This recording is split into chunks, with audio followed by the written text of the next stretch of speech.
Today, kakain tayo sa mga lowest rated Filipino restaurants dito sa Little Manila sa Toronto. Bakit? Dahil gusto kong malaman kung dapat ba tayo maniwala sa mga bad reviews o hindi. Kasi lahat naman tayo nagkakamali.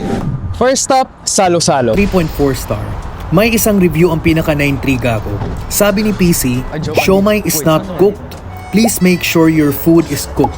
Paborito ko kasi talaga ang siomai kaya ngayon yan ang aalamin ko. Napaka-Paskong Pasko yung vibes nila dito eh. Ang dami nilang pagkain guys, grabe, saktong-sakto, hindi pa ako nag-breakfast eh. Isang order po ng siomai.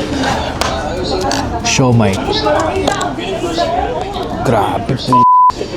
Sa totoo lang, mahilig talaga ako ng siomai. Alam mo bakit? Sa Pilipinas kasi, isa to sa mga tipid na mga ulam na kinakain ko nung estudyante pa ako. Mukhang luto naman siya. So, titingnan natin kung talagang luto siya. Iiwain muna natin to. $8 nga pala tong siomai na to. $7 siya before tax. 5 pieces ng siomai. And from the size of it, feeling ko, sulit naman siya. Kulang na lang ng kanin para talagang ulam na. Ayan. Sa tingin nyo, luto ba o hindi? Para sa akin, parang luto naman siya. Wala namang nakikita na hilaw or something.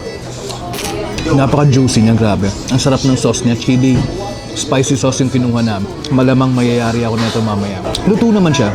Luto naman siya. Baka nagkataon lang talaga na, ewan ko baka busy sila sa likod, or nagkataon lang talaga na yung isang siomai na order ni kuya, hindi lang talaga luto. But the thing is, one bad review can ruin the business, diba? Kasi lalo na tayo na andito tayo sa abroad. We base kung saan tayo pupunta sa reviews natin. Mukhang fresh naman yung mga ano nila dito, yung mga putahe nila. Ang dami mga tao na. Fresh yung ano?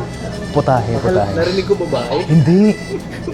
Ito talagang kasama ko, puro babae yung nasa isip eh. Sounds about the same. That review should be taken down.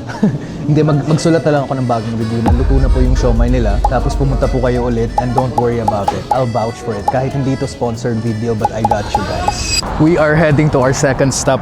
Pero sa totoo lang medyo kinakabahan ako eh.